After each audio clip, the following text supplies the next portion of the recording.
Well, folks, it's time to do some more Pontiac dyno stuff. Brought the 1970 Pontiac LeMans back up here, but not to dyno it, because I got to steal my QJet off of it again. We're running the Pontiac 350 HO build today on the dyno here at Bob McVeigh's place. So, I'll shut this thing off, let it cool down a bit. Yeah, right. And I gotta get working on stealing this carburetor off here. Fortunately, it's pretty easy to do. A couple of bolts and nuts, a little bit of linkage, and we'll have that carburetor off there. We'll get this thing on the Pontiac 350 HO that's sitting in here on the dyno as we speak. Hopefully you watched the last video from up here in which we got that thing fired up. Sounds pretty good, plays a pretty good note. It is a roller cam Pontiac 350. We are going to be trying multiple different intake manifolds on this thing. It does have a set of 62 big valve heads on this as well. Ta-da! Right there. And I have absolutely no idea what to expect for power band on this thing. None whatsoever.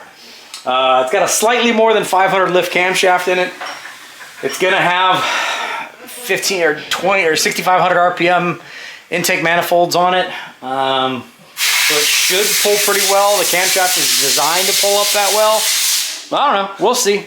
When we ran the Pontiac 350, the non-roller motor that's actually still sitting out here on the floor, it made 295 horsepower and 355 foot-pounds of torque. Very similar compression to that motor that's in there, that guy there. That one is designed to go in my 1970 LeMans, just a basic normal Pontiac 350 rebuild. Makes pretty good power, plays a great tune. This thing, I honestly have absolutely no idea what we're expecting to see. I have no clue. I don't know. I would think the power band should pull fine up to 6 grand, 6,200. As long as it holds torque up to that high, we should see 350 horsepower. I would think 360, something in that range. If it breaks 350 and goes beyond that, yippee skippy. Horsepower is an effect of torque over RPM. So the longer you can hold that torque and the higher in the RPM band you can make that torque, the more horsepower you're gonna make. So it's gonna be really all about RPMs, which is not exactly what a Pontiac is designed for. Now this is a Pontiac 350, and I know a lot of people who are gonna be like, why in the world would you buy or build a Pontiac? This is Bob saying we better get this done in a hurry. Wait a minute. I gotta get my sunglasses. Bob just had a wedding this past weekend, gave his daughter away. Congrats to all of you folks that were involved in that wedding. Looked like it was a great time. I'm glad you guys all had fun. But I honestly have no idea. The thing is, nobody builds Pontiac 350s, really. Maybe they would build a stroker kit, but really nobody builds Pontiac 350s because a 350, a 400, and a 455 all fit in the same hole. So most people in the Pontiac world just yank these out, toss them in the lake, and then they put a 400 or a 455 in it because more inches, more power, right? That's kind of one of the reasons I built this, because it's kind of unique, and it'll be interesting for me to see what is the juice worth the squeeze on the amount of money we spent to go roller with this and all the bells and whistles versus that one that's old school stuff, flat tap it and stamp steel and all that kind of stuff. So it's gonna be interesting to see. I honestly have absolutely no idea how this is gonna turn out. If it makes 375 foot-pounds of torque and 350 plus horsepower, I'm happy. I'll be happy with that. If it makes anything beyond that, yippee. I have no idea what we're gonna make. No idea what the combination of big valve heads is gonna do for this thing. I don't know. But we are gonna have the exact same what is it they say? Wishing one hand, shit in the other or something? Yes. I have no idea. I looked like an idiot in the last video guessing what it was gonna make, and you know what? I had a buddy of mine told me, he was like, you know, you're pretty smart. You never guess. Nope. How much is it gonna make? No. It's gonna make what it's gonna make. It's gonna make what it's ever says. I don't know. Yeah. That way you're never wrong. I'm never wrong. Don't look like an idiot. Yeah. That's a great way to play the game. Just don't play the game. But we are gonna keep the same QJet on it, and we're not changing anything with it. So it's gonna be as apples to apples as I can possibly make it. Very similar compression between the two. We'll sort this up. Should be pretty interesting. Yeah. Put some heat in this thing. It'll only take me 10 minutes to get that carburetor off there. Oh, you gotta take it off your car? Yeah. I thought you were picking it up. That's why I drove the car here. I mean, I could have, but then I would have made it later. Well, you was already late to begin with. I mean, fashionably. I did get fuel already, FYI. Huh? I did get fuel. so we don't have to take any brakes. Motor's already on the dyno, so we're just gonna hit the buttons. It's gonna fire right up. It's gonna make a terrible sound, and then it might fire back up.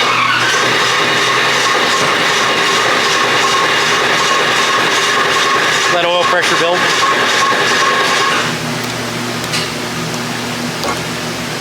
Pause for dramatic effect.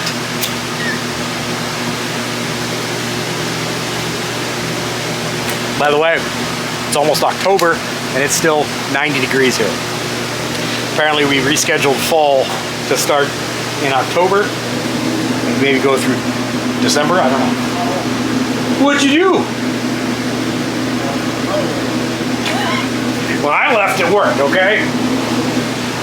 All right, I'm gonna go get this carburetor pulled off here. Oh, get this done. What do you guys think this is gonna make? I'm genuinely curious. I don't know anybody who's ever done a 350 HO. I think these things in 1969, I think a 1969 350 HO made like 320 horsepower, I think.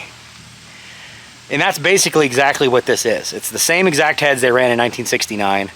1969, they did have a little bit more compression, I believe. So, I don't know, we've got a better cam grind in this probably, and better valve train components and everything else. So, I don't know, we'll see. Carburetor off, ready? There you go, carburetor off. And we know this one is good, because it's written on there. So you know it's good. Also, I drove the car up here on this. Stop. What? Stop. And we're back. Crisis averted. Now we can make some power happen. Let's try this all again. See if we get any oil pressure.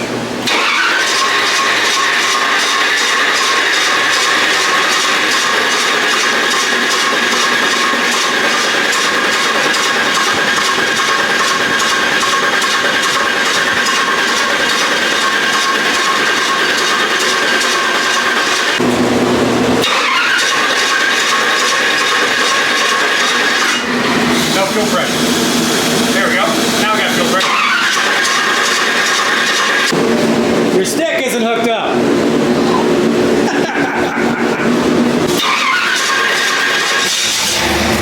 There we go.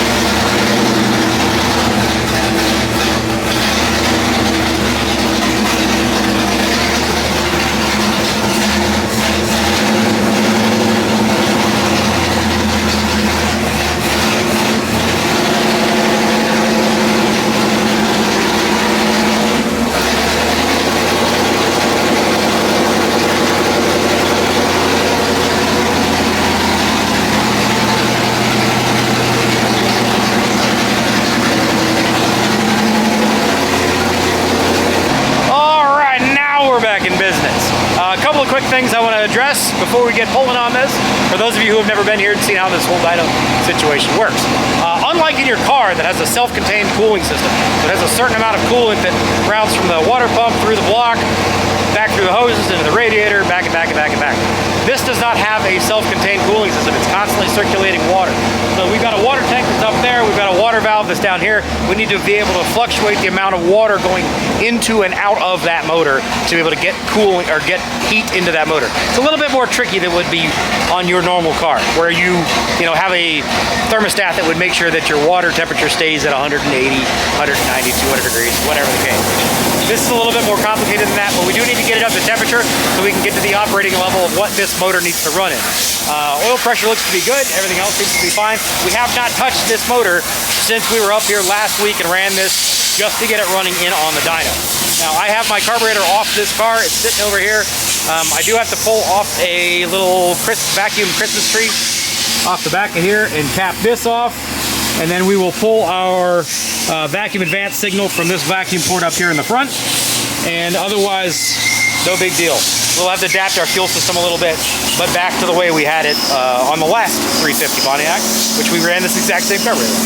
So, no big deal. A couple little small hiccups we had to address since last we were here. It's always an adventure, but we're on the way. Sounds pretty dang good. Big stroke Pontiac stuff.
Also, this is exactly the same distributor that we ran on that. Same exact distributor. Didn't play with timing, didn't play with any of the advancement features whatsoever.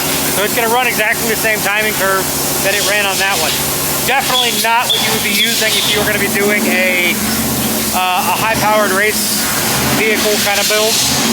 That's not really what we're trying to prove here. We're trying to prove the strength of the engine. There will be more we could do to be able to make it better, but we want to compare apples to apples as best we can. So we're controlling the variables of spark and fuel. That's the best we can do. I'm not sure where we're going to end up as far as timing goes. Right now we're base of I think 13. So then we're going to have mechanical advance as well as vacuum advance on top of it. So just for those of you playing at home.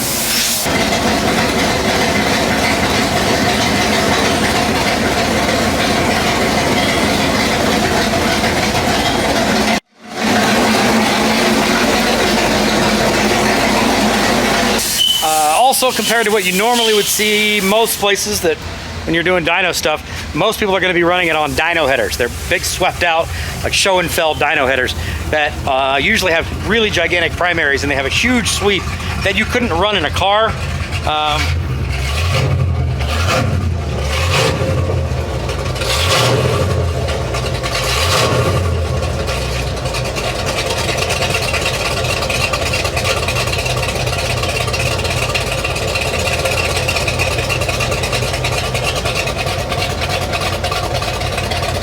Pretty good gallop. Unlike that normal setup that you'd be running those big dyno headers, we are running in-car headers. These are actually GM A-body Pontiac LeMans GTO headers. So they are designed to actually flow or fit inside of the car, whereas dyno headers do not. So you do get a little bit of a cheat with dyno headers. It's going to give you the maximum flow of what you can get versus a set of much smaller designed to fit in the car headers are going to be a little bit more restricted.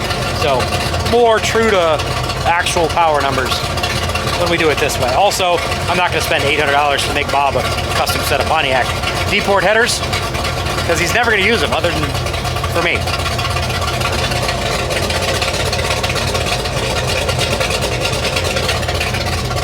Sounds pretty good.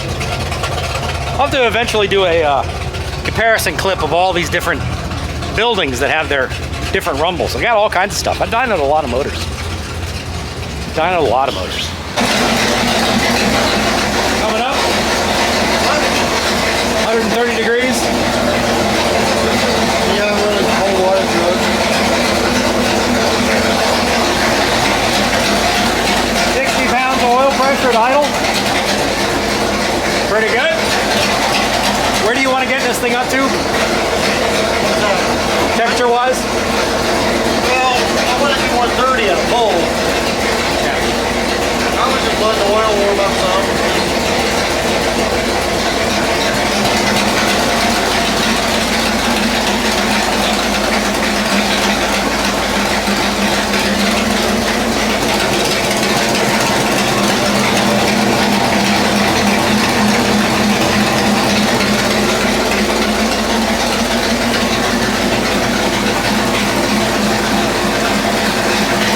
Pretty good gallop.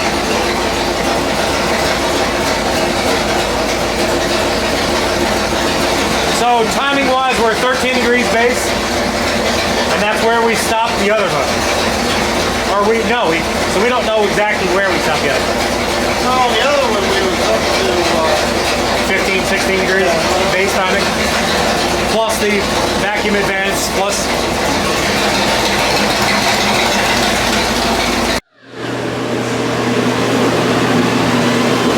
All right, so we got heat in there, oil's warmed up. Pull this little Holly doohickey off here. Go back to what works, old school QJet stuff. whatever you say. Whatever I'm paying for.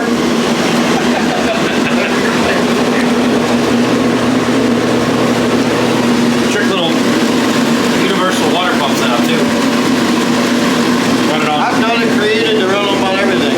Yeah. Put it on anything you can imagine. With the same belt, really, just a matter of changing how the... Yeah, well, this is kind of an add-on feature. Yeah. That's the hot rod feature. Just hot rodded it a little bit. So realistically speaking, we could probably reuse this with what I already have and just pop that off there. Yep. Cool.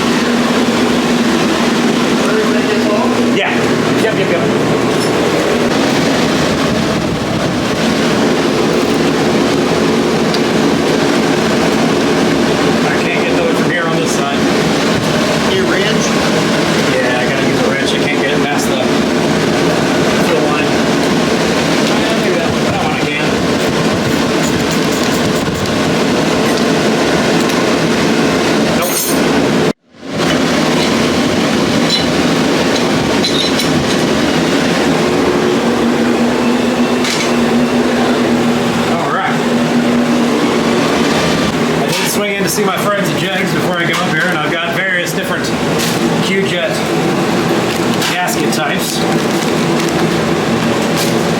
This is a big, thick guy. I think that's the guy we're going to try. I take that back because I think this is the way we ran it on the last one, just this base gasket. It's probably, yeah, that's what we used one of these last time, I think. Yeah, but let's use that one now to hold it in place. Yeah. This is the proper gasket, which I think this is the same gasket we used on the last time. Yeah. So. We'll just use it instead of this one because this one cut up. Yeah. I want to hold it in place. Alrighty, we are QJet swapped. This is running a Performer RPM from Edelbrock. That's going to be our baseline we're going to run on this thing. No modifications whatsoever as far as port to that goes whatsoever. It's been gasket matched to the head as well as gasket matched to the exhaust gasket. Otherwise, nothing has been done with this. The QJet is the rebuilt QJet that's off by 455, so it should be fine. Nothing's been modified from it from the last time. Plug that guy right there so we don't have a vacuum leak to begin with.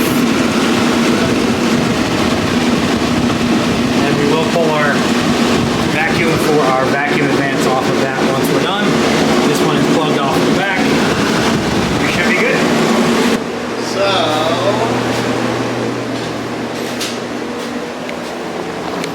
I would say we're probably going to pull this one to 6,500, 6,250, probably. It should make peak power at least 500 RPMs beyond what that one did. The camshaft and intake are both designed to go to 6,500.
No trickery with that. Same situation we ran on the other one. We're going to run no vacuum advance to begin with. no, it's not. Yeah, so no vacuum advance for the first pull. So when it shows less power than you expect, understand that it's not going to have a lot of it's not going to have any vacuum advance. Just mechanical advance and what's the base time. Alrighty, here we go. Place your bets. Place your bets. What do you think it'll make? Horsepower and torque without vacuum advance. I'd like to see it break 300 without vacuum advance, to be honest. We'll see.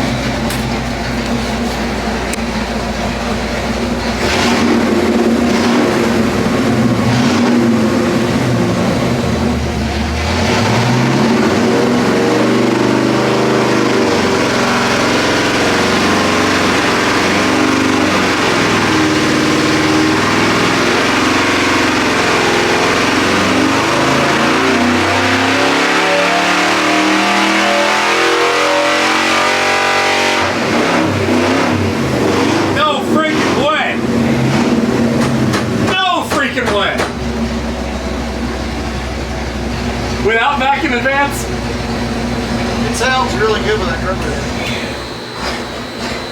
Uh-oh. It wants to run for a while in reverse. You got a little dieseling going on there. No way. Something wrong with your dyno. Your other one only made 296, wasn't it? And yeah. A fart. I had a 307 and made like over 300. Shut up. Yeah, the worst motor G I've ever made. Yeah, still made more. Okay, so we made 351 horsepower at 5,100 RPMs and 402 foot-pounds of torque at 3,900 RPMs. Air-fuel ratios look fine to me. Yeah. Starts running a little lean. Yeah, it's 330. Yeah, I went up here at. Yeah, it's getting an old 13 and a halfs. Yeah, it ain't bad. Yeah, it'll be all right. Yeah, It'll be all right. So I like this. I like this nice long climbing. it's a nice graph. And that's without that's without advance, without vacuum advance. So that's all right. I do like that. That's good. Price went up then. Yeah. Okay. Well, I'm going to revise my number. I may have underestimated the power Of McVeigh. Yeah. Yeah. You got all shook up and worried when we went 296. I was shook up and worried. We went 296. Yeah, 296 and 355. Yeah. So Still pretty good torque. that's 402 foot-pounds of torque. I'm okay with that. That's at almost $4,000. I'm okay with that. I thought it sounded good. Yeah. Other than the dieseling part at the end. Well, I shut it off too fast. So here's the thing. It made that peak power at 5123, and this camshaft and intake should spin to $6,000. But we'll probably see that come in with the additional advance on the higher end. Look at that oil pressure, 102, 108. Yeah, 111 up there. 4,300 RPMs. Got all the oil pressure. So I said 360, 375. I think we're going to pick up more than 9 horsepower on I don't time. know. We tried that. We tried everything we could on the other one. It didn't change, but 5. Well, okay.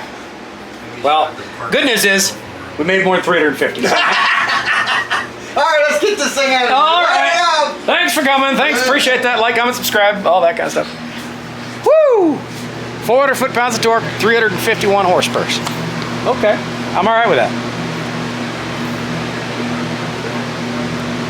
So, next step, just hook up and vacuum advance? Or do you want to up the mechanical base timing? No, I would just hook up the vacuum advance because that's going to pull in and take you up above where you need to be. Yeah. It's doing the same thing either way, but it's doing it the way it should do it. Right. Versus just manually done. Leave base timing alone, hook up vacuum advance. Okay. Okay. I'm in. I like this. Now I'm happy. See, Bob put a little extra special. That and then we're going to cook them down. Yeah, I agree. A little extra special magic in the Bob McVeigh sauce. You can go home with a smile on your face. Yes. I got to put my car back together though. Hey, I got a hollow you can put on it. Yeah, right.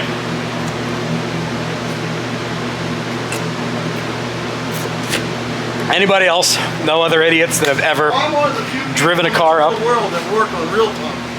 All you other yahoos work on Labor hours? tight time. We work on YouTuber time. YouTuber time, Yeah, which means you work whenever you work. I gotta ask, does anybody else know any other idiots that have ever driven a car to the dyno, pulled the carburetor off the car, put it on the engine to run it on the dyno, taken it off, put it back on the car, drive home?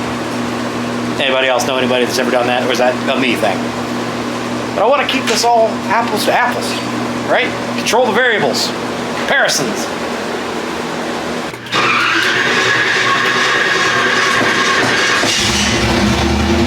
All right, so no changes whatsoever, just hooked up vacuum advance,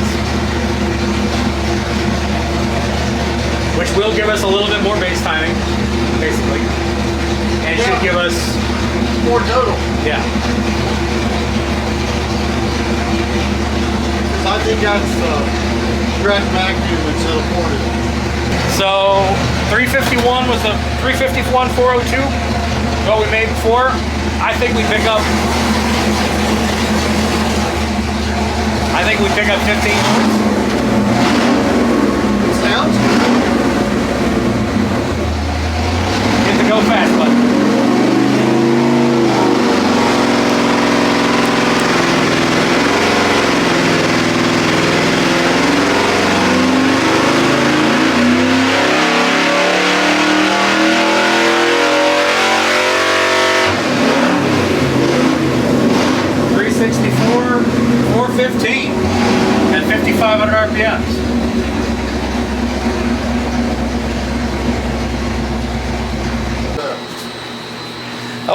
Okay. Okay. I'm happy. Right across the board. Yeah. Made more power, green line. Made more power all the way across. And it moved our power band up 400 RPMs basically. Picked up 14 horsepower. 13 horsepower? Yeah, 13 horsepower. And 12 foot-pounds of torque at essentially exactly the same RPM. Okay. Well, I like that. Now, do we play with any bass timing at all? I'm going to crank it a little higher. Crank it, give it a little bit more bass timing? No, I'm going to give it a little more RPM. Oh, you're going to spin it a little further. Yeah. Okay. Just want to see how far it carries that out before it tails off? Yeah. Okay. We got to cool that off. Put some water in it.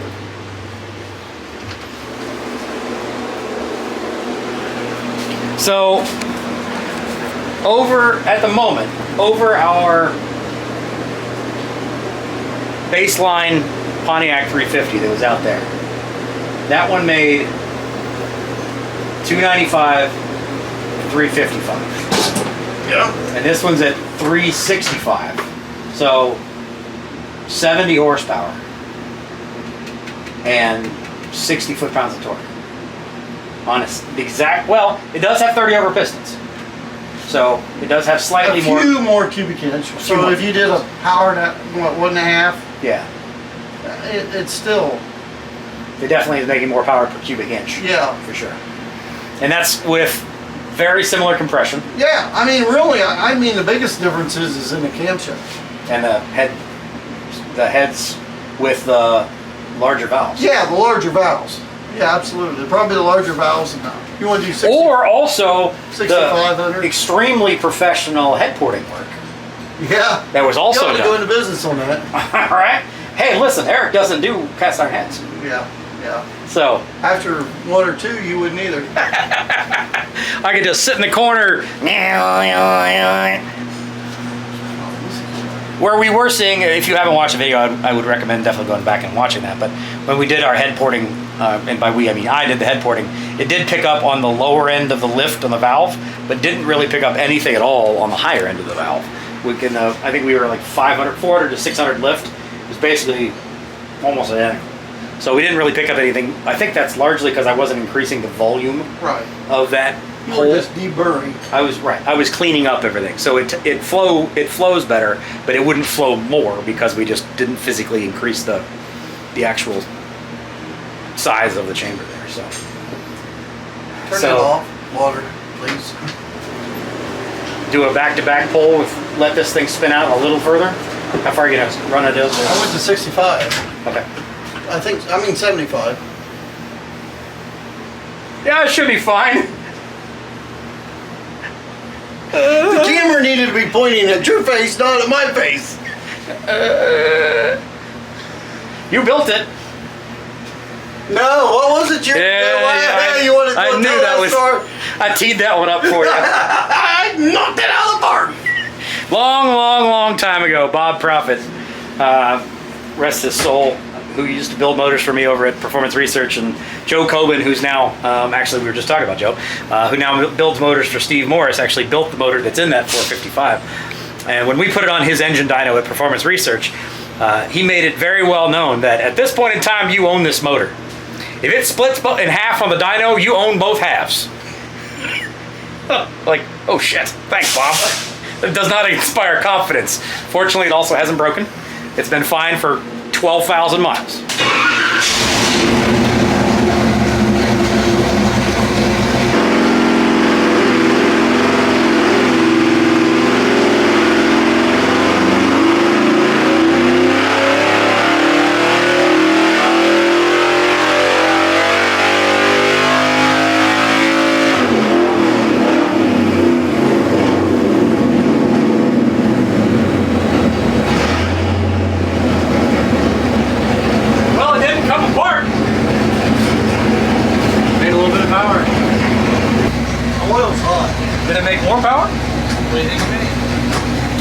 366. Well, oil gets hot. 368. 368? Hmm. He just moved Yeah. forward. Yeah. You don't know when How you're far at to the carry end, it you're to? at the end. Okay. Yeah. Everything past 6s. 5,600. Okay. And it made more torque. So is this a rings are setting in, or is this oil's getting a little thinner? Well, oil's getting a little thinner because I just know it is. Yeah. Not that I've got the gauge on it, which I should have, but it's still just getting, oil's getting a little thinner, but I mean, it just, you know, it was just right over this. See, this is just right on top of each other. Yeah. And then we just went over here and just kind of fell off.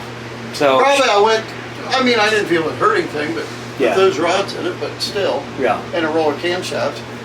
And a fully balanced rotating center. Yeah, I don't see a reason why. So But there's no gain. no, but that means it also doesn't just table off as soon as you hit the And the other thing, I mean, and that carburetor with that electric fuel pump on it is keeping up because it's not nosing over on the AFRs. Yeah. Yeah. So 300 Some water in it. 368 I got it. horsepower and 417 foot-pounds of torque. You can see the AFRs are here. This is your 13.0 line. And unlike you know, a Holley style carburetor where we can just change jets and stuff, that's not a thing we can do here. So this is kind of just going to do what it's going to do. We're not going to be able to make any changes to it. But as far as the actual you know, lines go, it pulls nice and linear. 417 foot-pounds of torque. I'm pretty happy about that. 368 horsepower. From 295 to 368. Not bad. Now here's a question I have, and I don't have the answer to this. This is a carburetor, or this is an intake that's designed to spin to 6,500 RPMs. This is a camshaft that's designed to spin to 6,500 RPMs. Power band up to 6,500 RPMs. Where are we running into the fact that it's making peak power at 5,600 and not up at $6,000? Because if you could carry that up to 6,000 RPMs, you've got another 20 or 30 horsepower there just following the graph. Interesting little bit of conversation, maybe argumentation, whatever.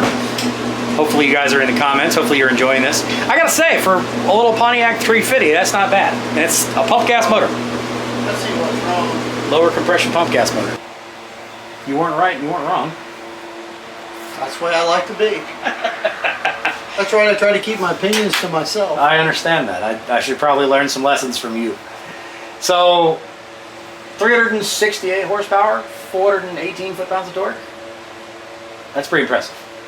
For what it is, that's pretty impressive. This is the configuration that this will run in with that carburetor, with that intake manifold on that motor. That's exactly how it will run. So, you know, that should move that car, any kind of a small GMA body, pretty well. It'll pull interesting power down low. It'll make decent power up high. Yeah. Smooth. Plays a good tune. Smooth. Yeah, I like that. So what was the Earson cab I put in? No, yeah. these were both comp cams. Yeah, you're right. Yeah, one was a flat, I mean, there was like 480 lift versus slightly over 5 lift. Actually, I'll show you that here in just a second. Stay tuned for that. But I'd say they didn't have a core. Yeah. Yeah.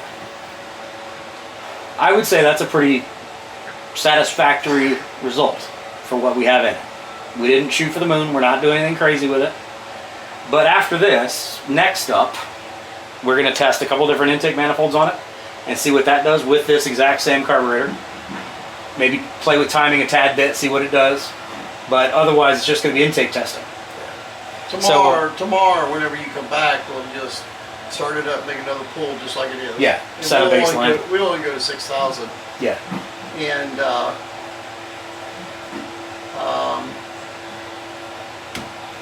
then just change your intakes. So I have that's an Edelbrock Performer RPM. I have a Torque 2 sitting up there. We also have Fans! thank you to a wonderful fan who drove up from, I believe, Cincinnati to drop this off. We have this guy to be able to try on this thing. Old school Pontiac power.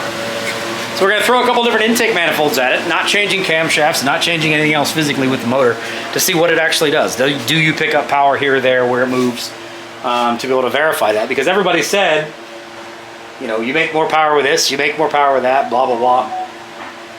Let's test and verify. That's how you do science. So hopefully you guys enjoyed this. Thank you guys very much for being here.